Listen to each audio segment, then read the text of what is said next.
from Damon Martin with Fox Sports. Please go ahead. Hey, guys. First question is for Anthony Johnson.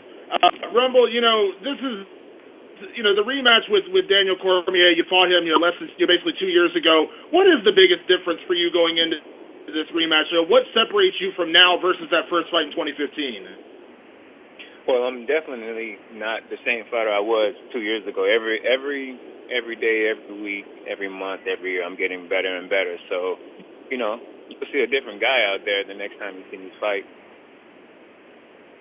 I know when I talked to you after the fight was canceled the last time when DC got injured, you had said that you were in the best condition, the best shape you've ever been in, and it was obviously a letdown that you didn't get to fight. Was it not so much tough getting back up for it, but, how did your body react after going through an entire training camp last year, and then they kind of have to restart that again without ever actually having fought? It wasn't too hard, I'm glad he canceled on Thanksgiving because I had a chance to eat. With the fam, so everything was all good. But, I just started back from scratch like I always do and just got back in shape like I needed to. And, no injuries and everything's good to go. I know you and DC have been pretty cordial with each other leading up to the fight, but I know he said a couple of times that, he believes that you have basically one round to go out there and beat him. Now, you've been a vicious knockout puncher in that first round, maybe the first 7 minutes, I think is what he said. How do you feel about that? Is that just typical, trash talk, or how do you take that, that's kind of the perception that he has, that he believes you're really dangerous in that first round, but then after that, not so much? Well, majority of the community believes I'm just a, first-round fighter because most of my fights end in the first round. But, they're entitled to their own opinion, and that's fine with me. I have nothing to prove to anybody except myself. So if he wants to believe that and everybody else wants to believe that, that's completely fine with me. You, in the first fight, you came so close. You hit him and you knocked him down in that first round. If that same opportunity comes up in the second fight, do you believe that you'll be able to capitalize and get that finish, to get that clean knockout like you had over Glover, like you had over Jimmy Manoa? Yeah, of course. I just have to. I just got to go out there and be myself and do what I do. If I hit him one time and he drops, and I go after him again, I hit him again. He's definitely in trouble for the second punch, but punch or kick or whatever it is. But Daniel, he has a great chin. He's a great athlete. So, he won't be easy by any means necessary. So, we'll see what happens. We have a week till we find out, technically, so let's just wait and see what happens. From Kendrick Johnson with RingTV.com. Please go ahead. First couple calls is for Rumble. How you doing, brother? How you doing, man? What's good, man? I ain't talked to you in a minute. What's happening? Yeah, we got to catch up. Does it bother you the fact that, well, I'll phrase it this way, with getting that belt, would that solidify your legacy as being as one, not just a knockout artist, but just being as one of the best fighters of your generation, and kind of, you be kind of, I won't say validated, but kind of validate you with you having a strap around your waist? Yes. That's always the ultimate goal for top athlete in, mixed martial arts or any sport, to be the best and get a championship or whatever you want to call it. So yeah, getting the belt will definitely put me right up there with the best of the best. I don't want to be a, could have been, or, one of those guys that they talk about on the boards or whatever, saying that, this guy could have been this and he could have been that or should have been and all of this and all of that. I want to be that guy that they said he did it. And we've talked, of course, after you lost to DC the first time.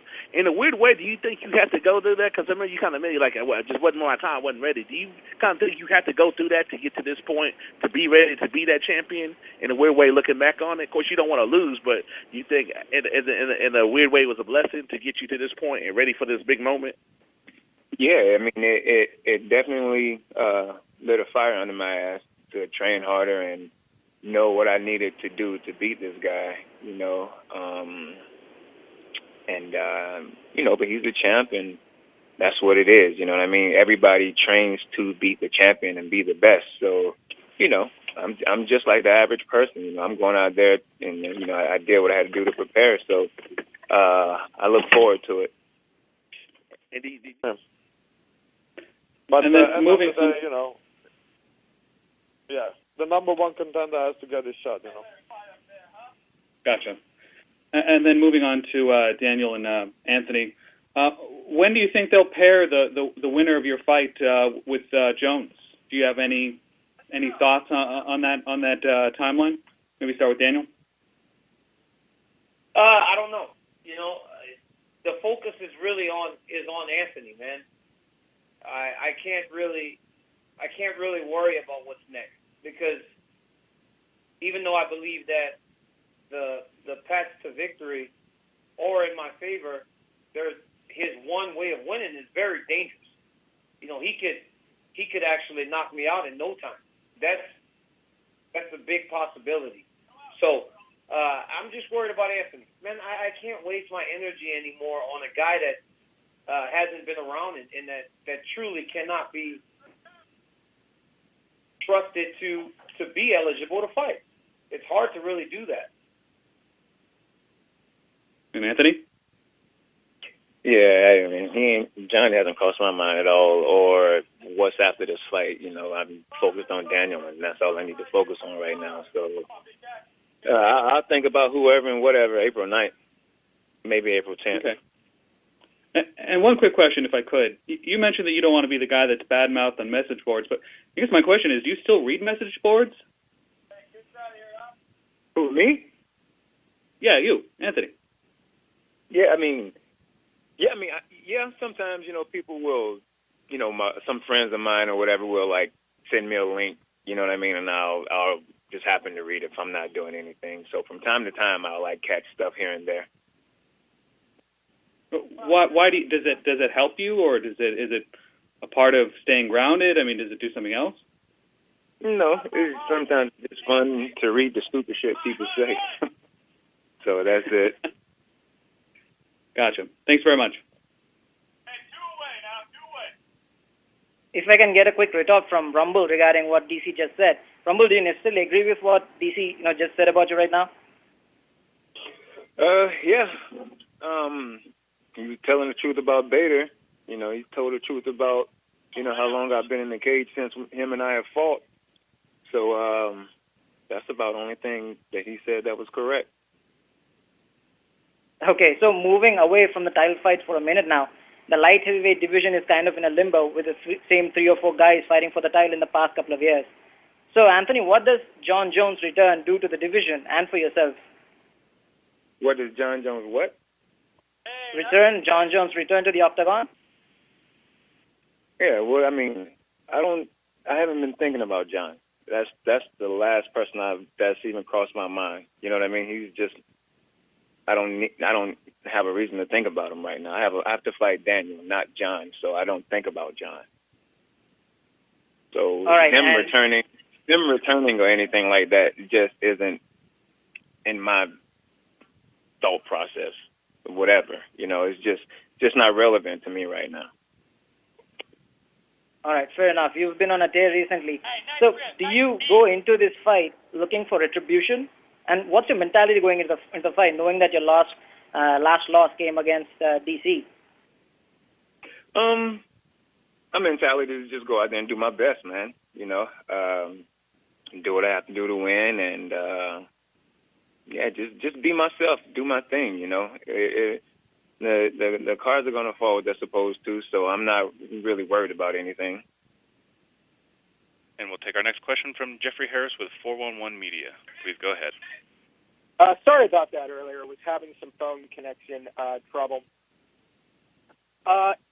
Anthony, it is almost 10 years from the year you had your very first UFC fight in June 2007, and this will be your second shot at the title, and it's hard enough for a fighter just to get one shot at the UFC title. Do you think you need this belt to complete and round out, you know, what's already been a very impressive career?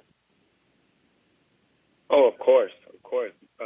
Yeah, getting the belt will definitely put everything in place for me, and mentally, you know, it's like an obsession. You know what I'm saying? I definitely will go out there and do my best and do what I have to do to win. And whenever my career is over with, I can sit back and say I did it. Now, if you talk to yourself from 10 years ago, that time when you first came into the UFC, would you give yourself from 10 years ago any advice, or would you give him any tips? Yeah, don't be dumb, like I used to be. But you know, if I could go back and learn something, it would definitely be would be just to soak in a lot more information than what I did. Because when I was young, I was like, you know, hot-headed and thought I knew everything and was just an athlete and was like, this won't happen and that won't happen. So, you know, when you're young like that, you know, that's just how you think. So I definitely wish I can go back